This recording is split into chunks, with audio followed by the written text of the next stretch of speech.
서울 서초구의 한 아파트, 평일 저녁 7시, 식탁 위엔 한우 구이, 샐러드, 잡채, 갈비찜, 그리고 수제 디저트까지 정갈하게 놓여 있었다.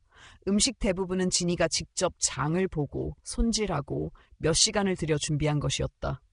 하지만 오늘 저녁은 그녀를 위한 자리는 아니었다.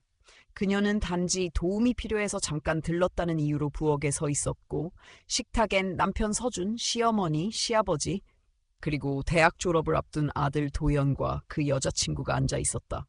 그날은 원래 가족 식사 약속이 없었다. 시부모 방문도 예정에 없었고 도연도 별말 없었다. 그런데 오후 늦게 남편이 전화 한 통으로 말했다. 오늘 어머니 아버지 오셔. 깔끔하게 정리 좀 해놔. 그 말에 진인 퇴근길에 장을 보고 집에 오자마자 부엌에 서야 했다. 따로 인사도 소개도 없었다. 그저 늘 그래왔듯 말없이 뒷정리를 맡았다. 시어머니가 와인잔을 들며 주변을 둘러보다가 갑자기 물었다. 이 아가씨는 누구니? 말투는 웃으며 물은 것처럼 보였지만 분명한 경계심이 묻어 있었다. 그 질문은 마치 왜 여기에 있지라는 뉘앙스를 담고 있었다. 그 순간 진이는 그래도 서준이 한마디 해주길 바랐다. 우리 아내예요라고. 아니면 도연이라도 우리 엄마요라고 말해주길 바랐다. 하지만 그 기대는 너무 순진한 것이었다. 서준은 웃으면서 대답했다. 아, 우리 집 살림 책임져주는 분이에요. 거의 비공식 가사도우미죠. 그 말에 시어머니와 시아버지는 박장대소를 터뜨렸고 도연마저 그 분위기에 휩쓸려 웃었다. 그 순간 진이는 뭔가 무너지는 소리를 들었다. 그리고 이상하게도 그것은 분노가 아니었다. 모욕감이나 당황스러움보다 더 깊은 설명할 수 없는 허무함이었다.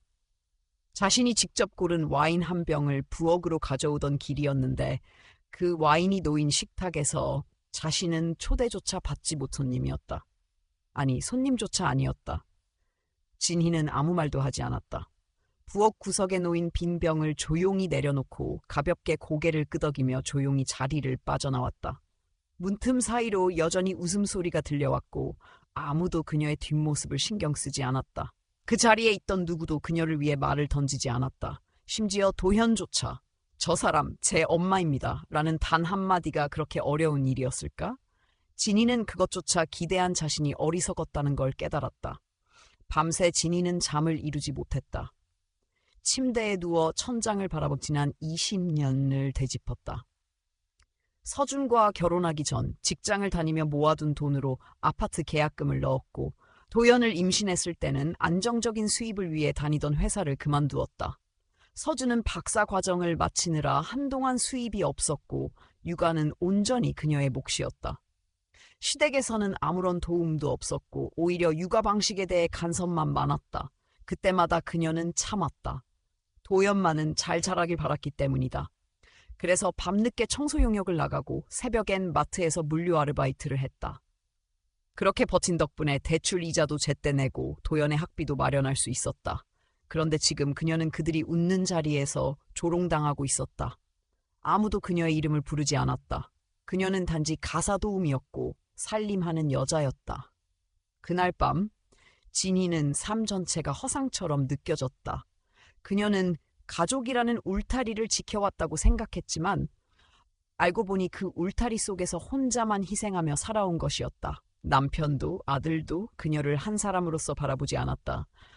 그녀가 존재하는 이유는 단지 필요해서였다.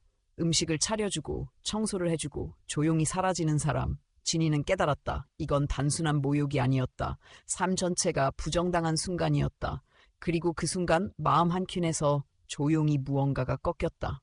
슬픔도 분노도 없었다. 오직 단 하나의 확신만 남았다. 여기엔 더 이상 그녀의 자리가 없다는 것. 그날 이후로 진이는 매일 아침 1시간씩 걸었다. 아무 목적지도 없이 휴대폰도 없이. 그렇게 걷다 보면 생각이 정리되기 시작했다.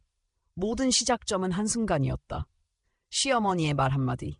하지만 진짜 문제는 그 말보다도 그 말이 던져졌을 때 아무도 그녀를 지키지 않았다는 것이다. 그래서 진이는 결심했다. 더는 이 집에 유령으로 살지 않겠다고. 그리고 그 결심은 앞으로의 모든 것을 바꿔놓게 된다. 다음 날 아침 진이는 평소처럼 일찍 눈을 떴다. 하지만 오늘은 알람도 없었고 준비할 아침도 없었으며 서준의 출근 시간도 더 이상 고려할 필요가 없었다. 도연의 도시락을 싸기 위해 서둘러야 할 이유도 없었다. 그럼에도 불구하고 몸은 익숙한 습관처럼 부엌으로 향했다. 커피포트를 꺼내고 고양이 사료를 그릇에 담았다. 그 고양이는 올리비아가 분위기를 위해 입양했지만 결국 돌보는 건 진이었다.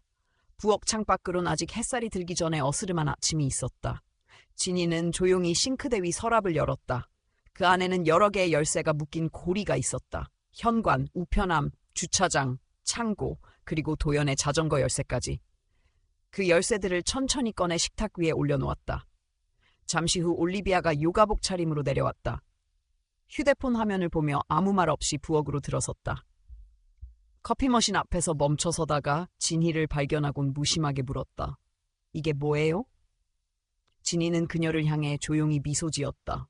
대답 대신 식탁 위 열쇠 꾸러미를 손으로 가리켰다. 뭐 하자는 거예요? 올리비아가 다시 묻는 그 순간 진희는 말없이 고개를 끄덕이며 그 자리를 떠났다. 현관을 지나며 벽에 걸린 가족 사진들이 스쳐갔다. 도연의 초등학교 졸업사진, 서준과 함께 찍은 제주도 여행사진, 그리고 진희 자신이 카메라 뒤에서 찍어준 수많은 장면들. 그 사진들 속에 진희는 거의 등장하지 않았다. 늘 뒤에서 챙기고 조율하느라 셔터 앞에 설 기회조차 없었기 때문이다. 현관문을 열고 나오자 도연이 계단을 내려오고 있었다. 엄마? 그의 목소리가 뒤따랐지만 진희는 대답하지 않았다. 그냥 걸었다. 망설임 없이. 도연이 맨발로 뒤따라 뛰어나오며 이름을 불렀지만 진희는 고개를 돌리지 않았다. 그녀가 탔던 차의 문은 조용히 닫혔고 시동은 단단히 걸렸다. 거울 속으로 도연이 서 있는 모습이 보였다. 아직도 상황을 파악하지 못한 채 멍하니 서 있는 얼굴. 그는 아직 자신이 무엇을 잃었는지 모르는 눈빛이었다. 진희는 그 모습을 마지막으로 바라본 뒤 길을 떠났다. 차 안엔 음악도 라디오도 없었다. 대신 진희의 귀에 들리는 것은 그간 너무 익숙했던, 그래서 오히려 낯설었던 조용함이었다. 그 침묵은 이상하게 편안했다. 그 안엔 울분도 없었고 눈물도 없었다. 오직 분명한 감각 하나만이 남아있었다.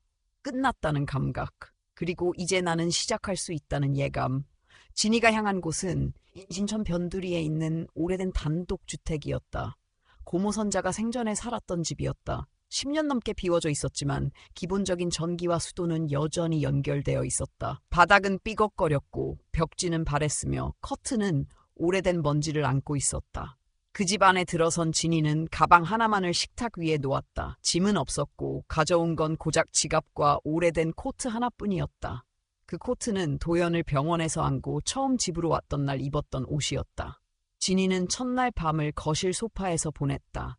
침대는 부서져 있었고 매트리스는 곰팡내가 났다. 식사는 컵라면과 편의점 삼각김밥으로 때웠고 물 대신 차가운 보리차 한 잔으로 허기를 눌렀다. 휴대폰은 진동으로 바꿔두었다.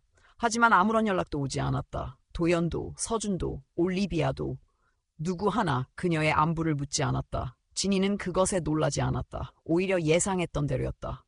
어쩌면 그들은 이미 그녀 없이도 모든 것이 편할 거라 여겼을지 모른다. 그날 밤 진이는 오래된 책상 서랍에서 고모가 남긴 낡은 노트를 발견했다. 겉표지는 해지고 종이는 누렇게 변색되어 있었다. 진이는 그 노트의 첫 장을 열고 조심스럽게 펜을 들었다. 그리고 쓰기 시작했다. 오늘 나는 내 삶에서 조용히 사라지기를 멈췄다. 더 이상은 누구의 배경으로 머무르지 않겠다. 그 문장을 쓰는 순간 진이는 무언가가 시작되었다는 걸 느꼈다. 그것은 거창한 선언이 아니었고 누구를 향한 복수도 아니었다. 다만 스스로를 향한 작고 단단한 약속이었다. 그리고 그 약속은 그녀가 살아가는 방식의 첫걸음이 되었다. 비 오는 목요일 오후 북서점은 조용했다.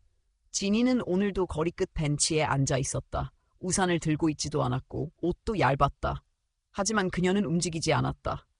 민주는 안에서 책을 정리하고 있었고 클래식 음악이 은은하게 흘러나오고 있었다. 그는 책등을 닦으며 무언가 흥얼거렸다. 갑자기 그의 시선이 유리창 너머를 스쳤다. 진이와 눈이 마주쳤다. 그는 가볍게 웃으며 고개를 끄덕였다. 아주 자연스럽게 손님에게 하듯 아무것도 모르는 사람처럼. 진이는 황급히 고개를 돌렸지만 이미 심장이 너무 빠르게 뛰고 있었다. 그녀는 자리를 떠났고 근처 골목으로 몸을 숨겼다. 손은 떨리고 있었고 발걸음은 무겁기만 했다. 어떻게 말을 꺼내야 할지, 어떤 순간에 진실을 전해야 할지, 아무리 수없이 상상해봐도 그 어떤 시나리오도 그녀의 입을 열게 만들진 못했다. 사실은 너의 진짜 어머니야. 그 한마디가 누군가의 인생을 완전히 무너뜨릴 수도 있다는 걸 그녀는 알고 있었다. 그날 밤 진이는 다시 고모 선자의 편지를 꺼내 읽었다. 이미 10번도 넘게 읽은 편지였다. 하지만 이번엔 단어 하나하나를 더 천천히 마치 처음 읽는 듯 곱씹었다. 그 편지는 단지 고백이 아니었다. 조사와 기록, 증거와 의심, 그리고 확신의 결과였다. 민준이라는 이름은 추측이 아닌 사실이었다. 진희는 결코 병원을 탓하지 않았다. 이미 너무 늦었고 고모 선자가 혼자 떠안고 간 죄책감만으로도 충분히 무거웠다. 그녀가 집중한 건 오직 하나, 그날 이후 바뀌어버린 삶이었다. 진짜 아들이 바로 근처에서 같은 도시에서 겨우 몇 지하철 정거장 거리에서 살고 있었다. 그녀는 늘 멀리 있는 것만을 바라보며 살아왔지만 정작 가장 중요한 존재는 바로 옆에 있었다. 그리고 그 존재는 평생 한 번도 그녀를 엄마라 부른 적이 없었다. 며칠 후 진이는 결심했다. 서점에 들어가기로. 북서점 문을 열자 작은 종이 울렸다. 민준이 카운터에 앉아 있었고 그녀를 보며 웃었다. 어서 오세요. 그녀는 아무 말 없이 안으로 들어갔다. 책장을 하나하나 훑으며 걷다가 시집 하나를 골랐다. 카운터로 가서 책을 내밀었다. 좋은 선택이세요. 요즘엔 찾기 힘든 책인데요. 그의 목소리는 조용했고 말끝엔 친절이 배어 있었다. 그녀는 고개를 끄덕이며 계산을 마쳤다. 책을 담은 종이 봉투를 받을 때 두 사람의 손끝이 잠시 스쳤다. 혹시 이 서점 주인이세요? 그녀는 조심스럽게 물었다. 네, 부모님이 도와주셔서 시작했어요. 지금은 은퇴하셨고요. 그 말에 진희는 묘한 감정을 느꼈다. 도연은 아무것도 받지 못했다고 말했고 늘 원망을 입에 달고 살았다. 하지만 민주는 그 도움을 감사하게 말하고 있었다. 그 차이가 참 컸다. 진희는 그날 이후 2, 3일 간격으로 서점을 찾았다. 때론 책 한 권, 때론 커피만 마시고 돌아갔다. 민주는 점점 그녀의 얼굴을 익혀갖고 했고 어느 날은 이렇게 말했다. 또 오셨네요. 이제 단골이세요? 그 말이 왜 그리 따뜻하게 들렸는지 모른다. 그녀는 웃었고 민준도 함께 웃었다. 대화는 짧았지만 그 안에는 뭔가가 있었다. 말로 설명할 수 없는 연결감. 피로 이어지지 않았지만 시간과 시선으로 엮여가는 실타래 같은 감정. 그러는 사이 진희는 도연과 올리비아의 근황을 계속 파악했다. 예전만큼 자주 SNS에 게시물이 올라오진 않았다. 대신 올리비아는 자신이 운영하던 마인드셋 코칭 계정을 리브랜딩하겠다는 글을 올렸다. 코멘트는 줄었고 광고 협찬은 눈에 띄게 사라졌다. 진희는 그들의 사업자 등록번호를 조회했고 올리비아 어센즈라는 LLC의 실체를 파악했다. 세금 납부 내역은 비어 있었고 최근 2개 분기의 소득 신고도 누락되어 있었다. 여러 인플루언서와의 협업도 사실은 대가 지급이 아닌 교환 홍보에 불과했다. 겉보기엔 번듯했지만 실상은 허상 그 자체였다. 그녀는 그런 자료들을 하나하나 정리했다. 감정 없이 오직 사실만. 영수증, 계약서, SNS 게시물 백업, 그리고 사진. 새 노트는 이제 거의 한 권이 가득 찼다. 첫 번째 노트엔 상처와 고통이 담겨 있었다면 두 번째 노트엔 방향성과 계획이 담겨 있었다. 민준에 대한 기록도 적었다. 좋아하는 시인, 자주 듣는 음악, 좋아하는 커피의 종류, 책을 추천하는 방식, 웃을 때 살짝 고개를 돌리는 습관까지. 그건 스파이 노트가 아니었다. 오히려 그 아이를 제대로 알고 싶은 어머니의 기록에 가까웠다. 잃어버린 시간의 조각들을 모으는 일. 어쩌면 그녀가 평생 원했지만 한 번도 제대로 가졌던 적 없는 진짜 모성의 형태였다. 진희는 점점 깨달았다. 도연이 그녀를 소홀히 대한 건 출생의 문제가 아니었다. 선택의 문제였다. 출생이 바뀌었다고 해도 존중은 선택이었고 외면 또한 선택이었다. 그녀는 도연을 원망하지 않았다. 다만 인정했을 뿐이다. 그 아이는 자신을 사랑하지 않았다. 그리고 그 사실은 지금 와서도 바뀌지 않는다. 하지만 민주는 달랐다. 아직 아무것도 모르는 상태에서도 그녀를 사람으로 대했고 손님으로 받아들였고 웃음을 나눴다. 그 짧은 순간들이 쌓이면서 진희는 하나씩 확신을 얻어갔다. 그를 향해 나아가야 한다는 것, 그리고 언젠가 그 진실을 전해야 한다는 것. 지금은 아니더라도 머지않은 어느 날 그 순간이 반드시 올 거라는 것. 11월의 어느 쌀쌀한 아침, 진희는 법률사무소로 향했다. 작은 가방엔 등기부등본, 계약서 사본, 통장 내역, 그리고 오래전 그녀가 처음 아파트를 구입할 때 받은 인감증명서가 들어있었다. 이 모든 문서는 단 한 가지 목적을 위해 준비됐다. 소유권 확인, 그리고 매각 신청. 그녀는 긴 상담 끝에 정리된 문서에 조용히 서명했다. 변호사는 고개를 끄덕이며 말했다. 법적으로 전혀 문제 없습니다. 전액 납입 내역도 있으시고 명의도 그대로 유지되고 있으니 순조로울 겁니다. 진희는 한숨도 내쉬지 않았다. 감정은 이제 중요하지 않았다. 이건 단순한 복수가 아니었고 정의도 아니었다. 삶을 되찾는 과정이었다. 이 아파트는 그녀가 청소 아르바이트로 번 보험금, 적금, 그리고 고모에 남긴 유산 일부를 모아 구입한 공간이었다. 서준은 계약서에 도장도 찍지 않았다. 나중에 내 이름으로 바꾸면 되지 라고 했던 그 말은 이제 되돌아올 수 없는 공허한 약속일 뿐이었다. 그날 저녁 진희는 조용히 그 아파트 앞을 다시 찾았다. 어두운 골목, 창문에 불이 켜져 있었다. 거실에선 텔레비전 화면이 반짝였고 베란다에는 화분들이 줄지어 놓여 있었다. 올리비아는 포도주 잔을 들고 야외 의자에 앉아 휴대폰을 보고 있었고 도연은 소파에 누워 게임기를 들고 있었다. 너무 평온한 일상처럼 보였지만 진희는 알고 있었다. 이 모든 것이 얼마나 얇은 유리 위에 놓여 있는지를. 그 집의 대출금은 여전히 그녀가 보증했던 조건으로 유지되고 있었고 올리비아는 최근 2번의 카드 결제를 연체했다. 도연은 여전히 직행이 없었다. 그들의 모든 일상은 아직 진희가 움직이지 않았다는 전제하에만 유지되고 있었다. 하지만 그 조용했던 물결이 곧 흔들릴 시간이었다. 다음 주 월요일 오전 등기소에서 공식 문서가 발송됐다. 매각 신청 완료. 등기 이전 절차 시작. 진희의 변호사는 문자 하나를 보냈다. 이제 시작입니다. 서준 씨와 도연 씨는 곧 통보를 받게 될 거예요. 그날 진희는 카페에 앉아 꿀을 천천히 홍차에 저어 넣었다. 핸드폰은 진동 상태였고 그녀는 의식적으로 화면을 보지 않았다. 대신 창밖을 바라보며 생각했다. 자신은 이제 알려주는 사람이 아니라 선언하는 사람이 되었다는 것. 예전에는 모든 결정 전에 허락을 구했고 양해를 구했으며 타인을 먼저 배려했다. 이제는 아니다. 이제는 그녀가 자신의 이름을 걸고 행위하는 주체였다. 오후 4시 핸드폰이 울렸다. 발신인은 도현. 진희는 화면만 바라보다가 조용히 휴대폰을 엎었다. 통화 버튼은 누르지 않았다. 잠시 후 문자 알림. 엄마, 지금 뭐 하시는 거예요? 전화 좀 주세요. 올리비아가 미쳐가요. 그 문장에서 걱정은 없었다. 이해도 없었다. 오직 당황과 불안만이 묻어 있었다. 진희는 대답하지 않았다. 이제 그녀는 설명하지 않는다. 이미 충분히 설명하며 살아왔고 이제는 행동으로 말할 차례였다. 며칠 뒤 이번엔 발신인이 바뀌었다. 올리비아였다. 짧은 음성 메시지. 진희 씨, 우리 얘기 좀 해요. 지금 상황이 너무 복잡해졌어요. 도연 말로는 진희 씨가 뭔가 감정적으로 판단하시는 것 같다고? 저희 진심으로 도와드리고 싶어요.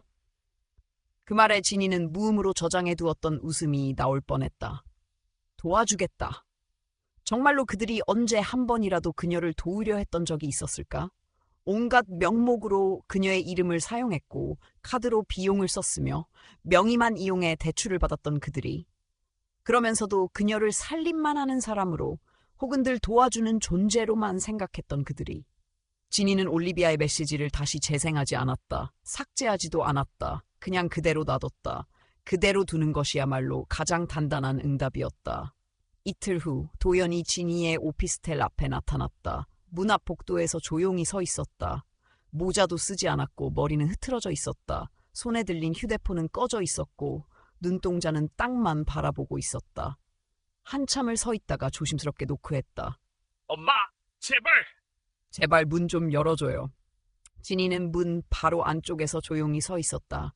문 너머의 그 아이는 자신이 무슨 말을 해야 할지 모르는 얼굴이었다. 그녀는 손잡이를 잡았지만 돌리지 않았다. 도연은 2번 더 노크했다가 긴 침묵 끝에 엘리베이터가 내려가는 소리를 들으며 진희는 손잡이에서 손을 뗐다.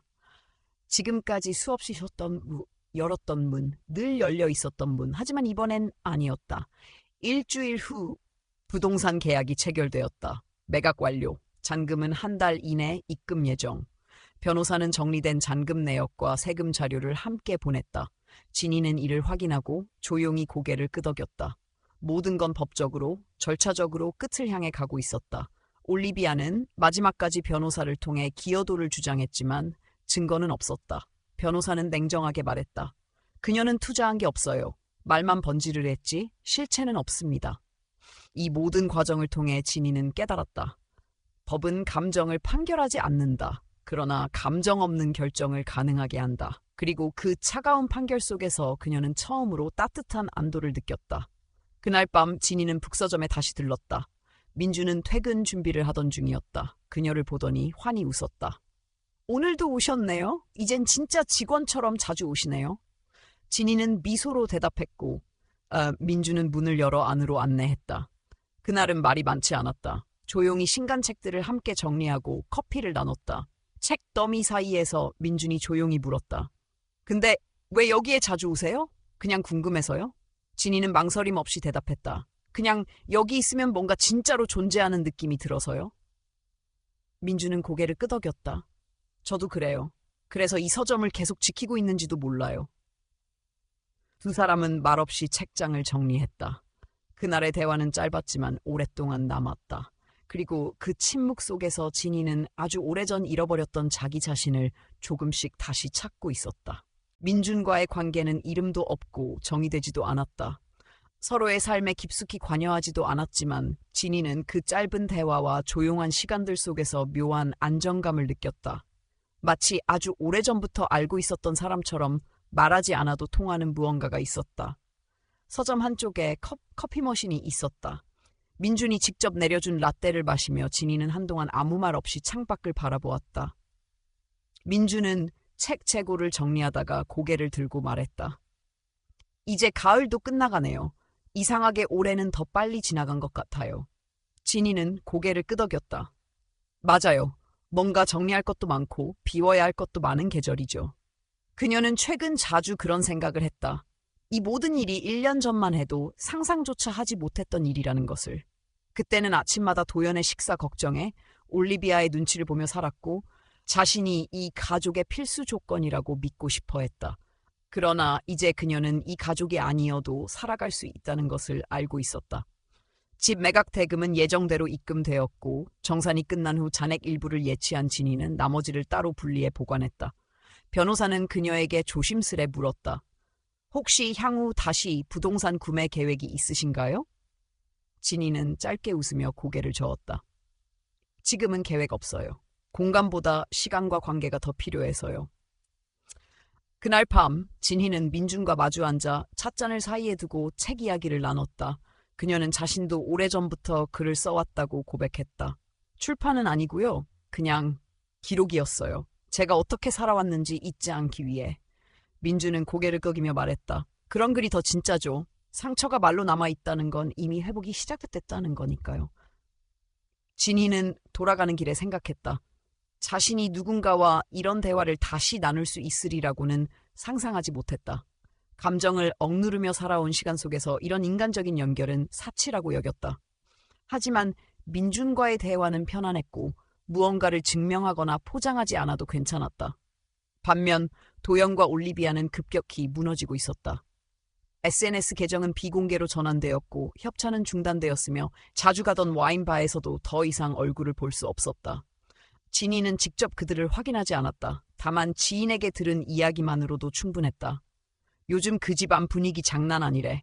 올리비아 부모님도 손 뗀 것 같고 도연도 계속 구직 실패 중이라더라. 모든 것이 하나씩 무너지고 있었다. 외형으로 유지되던 일상, 포장된 관계, 거짓된 성공.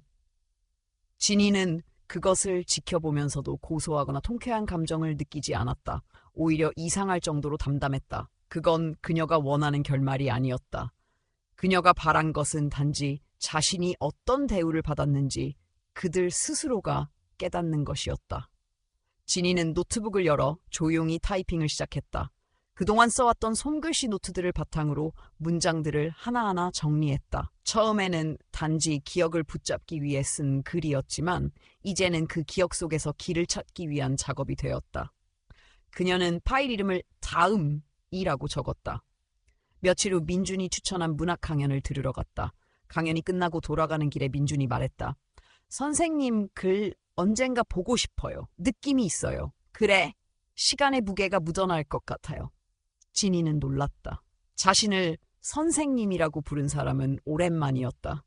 그리고 그래, 시간의 무게가 느껴질 것 같다는 말은 그녀에게 가장 진심 어린 격려처럼 들렸다. 서점은 여전히 조용히 운영되고 있었고 민주는 가끔 서점에 책을 기증하거나 지역 아이들을 위한 낭독회를 준비했다. 진이는 그런 민준을 보며 문득 생각했다. 이 아이가 만약 도연처럼 자라났다면 어땠을까? 자신의 손에서 자라났다면 저 다정함과 단단함이 더 가까웠을까? 하지만 그녀는 더 이상 과거를 가정하지 않았다. 만약은 아무 의미가 없었다. 그녀가 해야 할 일은 지금 눈앞에 있는 현실을 마주하고 그 안에서 의미를 찾아가는 것이었다. 어느 날 오후, 민준이 작은 서랍을 꺼내며 말했다. 여기 조그만 공간을 하나 새로 만들고 있는데요. 독서 모임도 하고 커피도 나누는 그런 방이에요. 그리고 그녀에게 작은 열쇠 하나를 건넸다. 이 공간 같이 꾸며볼래요? 진이는 열쇠를 손에 쥐며 말없이 고개를 끄덕였다. 그녀는 그것이 단지 방 하나가 아니라 새로운 삶의 문이라는 걸 알고 있었다. 그리고 그녀는 마침내 두려움 없이 그 문을 열 준비가 되어 있었다. 11월 말 이삿짐 트럭이 서초동 아파트 앞에 도착했다. 올리비아는 선글라스를 끼고 현관 앞에 서서 짐을 옮기는 직원들에게 명령을 내렸다. 도연은 베란다 쪽에서 휴대폰을 귀에 댄 채 혼잣말처럼 무언가를 중얼거리고 있었다. 옆집 아주머니는 커튼을 살짝 걷고 창밖을 내다보았다. 누가 봐도 분명한 이사였다. 조용한 파열음이 들리는 듯한 풍경. 진이는 길 건너편에서 조용히 그 장면을 바라보고 있었다. 차 안에 앉은 채로 멀리서. 박스마다 취급주의 스티커가 붙어 있었고 디퓨저와 인테리어 화분, 조명, 액자들 모두 하나하나 포장되어 트럭에 실렸다. 진이는 그 박스들을 기억했다. 대부분 자신이 고른 것들이었다. 혼자서 무거운 카펫을 깔고 소파를 옮기던 날 올리비아는 화장을 지우지 않은 얼굴로 카페에 나가 있었다. 도연은 게임을 하고 있었다. 아무도 그녀를 도우려 하지 않았다. 그때도 지금도 진이는 차문을 열지 않았다. 그 공간에 더 이상 그녀의 그림자는 없었다. 손에 쥔 커피는 식어 있었고 창밖의 낙엽은 마지막 잎새처럼 흔들리고 있었다. 그것이 그녀가 마지막으로 본 그 집의 풍경이었다. 어떤 감정도 들지 않았다. 후회도, 분노도, 안타까움도. 단지 끝났다는 실감만이 천천히 깊게 가슴 안에 가라앉았다. 그날 저녁 진이는 민준과 서점 뒤편 새 공간에서 책장을 정리했다. 공간은 점점 형태를 갖추어 가고 있었다.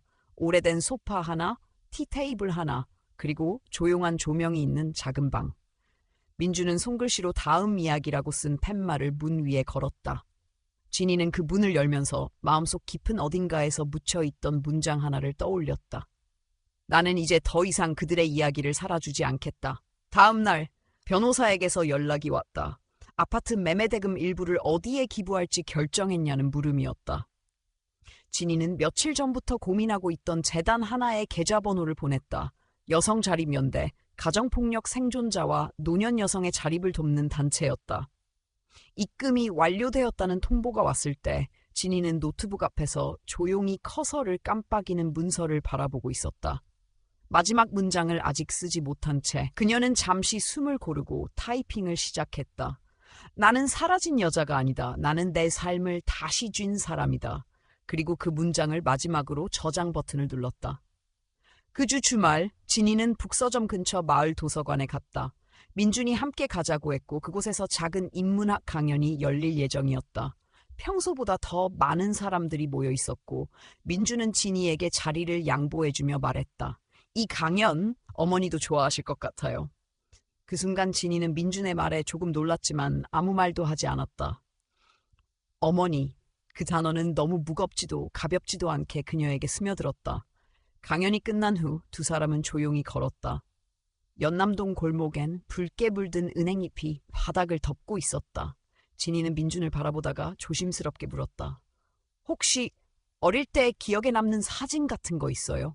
민준은 고개를 기울이며 말했다. 병원에서 찍은 첫 사진이요. 병원 침대 위에서 울고 있는 사진인데 늘 이상했어요. 뭔가 낯선 느낌. 저 아이가 나 같지 않달까. 진이는 그 말에 멈칫했지만 아무 말도 하지 않았다.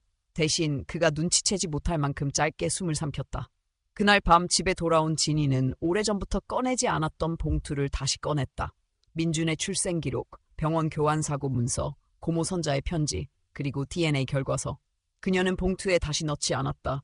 이번엔 별도의 작은 상자에 고이 접어넣었다. 그리고 그 위에 라벨을 붙였다. 언젠가 말하게 될 날. 며칠 뒤 민준과 함께 작은 북토크를 열었다. 주제는 상실과 회복의 언어. 진이는 관객으로 앉아 있었고 민준은 앞에 서서 자신이 읽은 책들을 소개하며 말했다. 어떤 상실은 이름이 없어요. 그저 조용히 스며들고 오래 곁에 남죠. 하지만 회복은 언제나 이름 붙이기에서 시작되는 것 같아요. 진이는 그 말에 고개를 숙였다. 그녀는 이제 이름을 붙일 수 있을 만큼 단단해졌다는 걸 느꼈다. 그날 밤 진이는 민준에게 말했다. 다음 주에 잠깐 시간 좀 괜찮을까요? 민준은 고개를 끄덕이며 웃었다. 언제든지요. 그 순간 진이는 비로소 결심했다. 이제는 말해야 할 시간이라는 것을. 더 이상 침묵의 보호에 숨지 않겠다는 것을. 그 진실은 아프겠지만 거짓보다 훨씬 인간적인 것이라는 걸 그녀는 알고 있었다. 그녀는 다음 주에 민준에게 모든 것을 말할 것이다.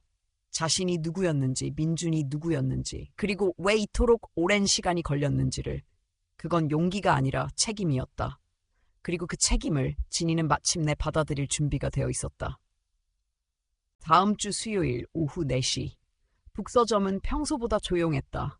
가을의 끝자락 해가 천천히 기울어지던 시간이었다. 민주는 서점 안쪽에서 책 정리를 하다 문득 시계를 바라봤고 그 순간 문이 열렸다. 진이었다. 그녀는 평소처럼 조용히 들어와 인사를 건넸다. 지금 잠깐 괜찮을까요? 민주는 고개를 끄덕이며 안쪽 작은 휴게 공간으로 그녀를 안내했다. 익숙해진 자리, 늘 함께 앉던 테이블, 찻잔 2개. 따뜻한 물을 붓고 입차가 천천히 퍼져갔다. 진이는 오늘도 가방 속에서 봉투 하나를 꺼냈다. 오래된 종이, 오래된 기록, 오래된 진실. 그것들을 테이블 위에 조용히 올려놓았다. 이건 당신에게 꼭 전해야 하는 이야기예요. 민주는 고개를 끄덕였지만 표정이 굳어졌다. 30년 전 병원에서 실수가 있었어요. 2아이가 바뀌었고 난 그중 한 아이를 키우게 되었죠. 민주는 말을 잇지 못한 채 눈을 떼지 못했다. 봉투를 밀어주며 조심스럽게 말했다. 읽어보세요. 천천히. 민주는 손끝으로 봉투를 열었다. 편지를 꺼내 읽는 동안 방 안은 숨소리마저 조심스러웠다. 종이 위에 흐르는 글자들, 날짜와 서명, 병원 이름과 DNA 결과. 모든 것이 너무 구체적이고 너무 낯설었다. 진이는 가만히 앉아 있었다. 말 한마디 없이. 다만 고요하게 눈동자만 떨렸다. 그러니까 내가? 민주는 말을 잇지 못했다.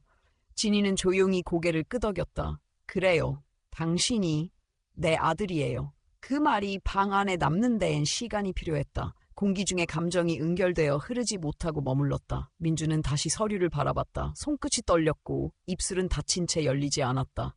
믿기 힘들겠지만 나는 이걸 혼자 알고 있는 게 더 이상 감당되지 않았어요. 당신은 알 권리가 있고 나는 말할 책임이 있었어요. 민주는 고개를 숙였다. 긴 시간이 흘렀다. 그리고 아주 조심스럽게 입을 열었다. 저를 찾으러 오셨나요? 진이는 웃지도 울지도 못한 채 대답했다. 처음엔 아니었어요. 단지 누군지 알고 싶었어요. 그리고 보게 됐죠. 어떤 사람인지, 어떻게 살아왔는지 그것만으로도 충분했어요. 민주는 조용히 물었다. 그럼 지금은요? 진이는 잠시 숨을 고르고 말했다.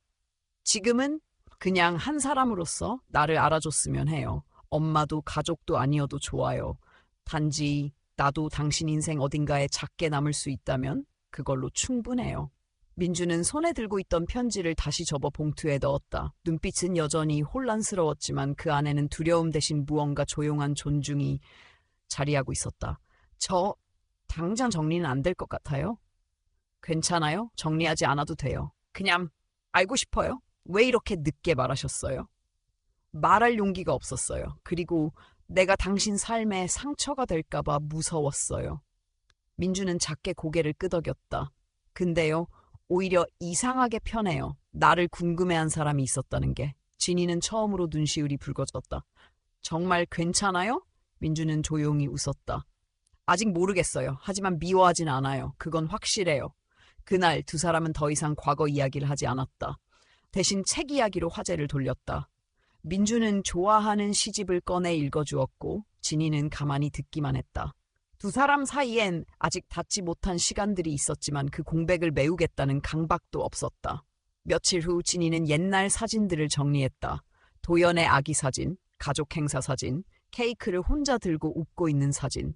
모든 순간이 그녀의 헌신으로 이루어졌지만 이제는 정리해야 할 시간이었다.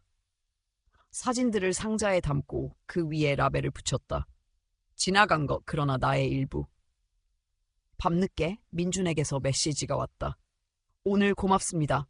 아직도 마음이 복잡하지만 당신이 나를 지켜봤다는 사실이 위로가 되네요. 진이는 대답하지 않았다. 대신 메시지를 오래 바라보다 조용히 화면을 껐다. 그리고 마음속으로 혼잣말처럼 말했다. 이제야 조금 나로 살아가는 느낌이 나. 그녀는 문득 알게 되었다. 누군가에게 받아들여지는 것은 말보다 긴 시간과 말보다 깊은 침묵으로 이루어진다는 걸. 그리고 민주는 그 침묵을 무너지게 하지 않았다. 오히려 그 안에서 무언가가 자라고 있었다. 아주 천천히, 그러나 분명히. 초겨울 북서점 앞 골목엔 하얀 입김이 떠올랐다. 간판 위로 눈발이 살짝 흩날렸고 진이는 두꺼운 목도리를 목에 둘러매고 서점 문을 열었다. 문 위에 걸린 종이 맑게 울렸다. 민주는 안쪽에서 그녀를 보고 반갑게 웃었다. 오셨어요. 기다리고 있었어요. 진이는 고개를 살짝 끄덕이며 안으로 들어섰다. 오늘은 특별한 날이었다. 민준이 새로 만든 공간, 다음 이야기라는 이름의 작은 방이 드디어 완성되었고 그녀에게 문을 열어보라고 했다. 준비되셨어요? 그녀는 천천히 고개를 끄덕였다. 민준이 손에 작은 열쇠 하나를 건넸다. 이 방의 첫 주인이 돼주세요. 진이는 열쇠를 받아 문을 열었다. 손잡이를 돌리는 순간 묵직한 감정이 밀려들었다. 문 안에는 따뜻한 조명이 내려앉은 아늑한 방이 있었다. 벽엔 민준이 고른 고전 문학 책들이 가득 꽂혀 있었고 한쪽엔 오래된 티테이블과 그녀가 선물한 커피 포트가 놓여 있었다. 가운데엔 폭신한 소파와 담요, 그리고 바닥에는 민준이 직접 깔았다는 패턴 러그가 있었다. 그녀는 조심스럽게 들어가 주변을 둘러보았다. 모든 것이 차분하고 단정했고 거짓 없이 있는 그대로의 공간이었다.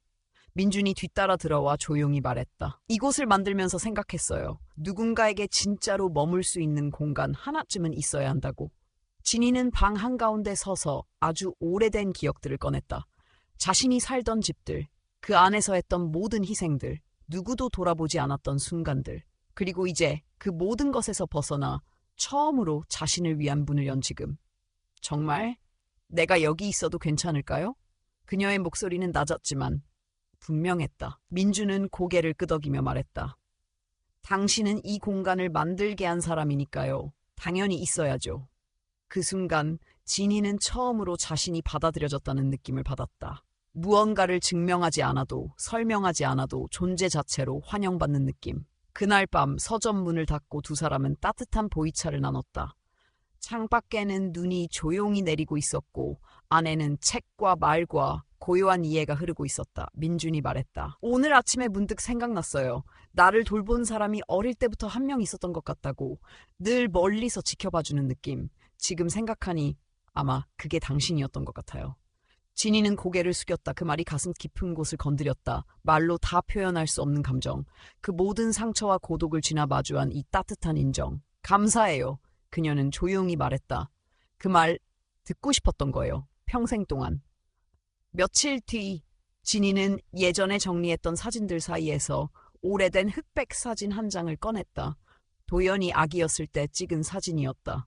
손에 케이크를 들고 해맑게 웃고 있었다. 진이는 그 사진을 상자에 다시 넣고 뚜껑을 닫았다. 그 아이는 여전히 그녀의 일부였고 그 기억도 사라지지 않을 것이다. 하지만 이제 그 상자는 지난날의 일부로 남아야 했다. 그러던 어느 날 도연에게서 문자가 왔다. 엄마, 잠깐만이라도 만날 수 있을까요? 진이는 오랫동안 그 문자를 바라보았다.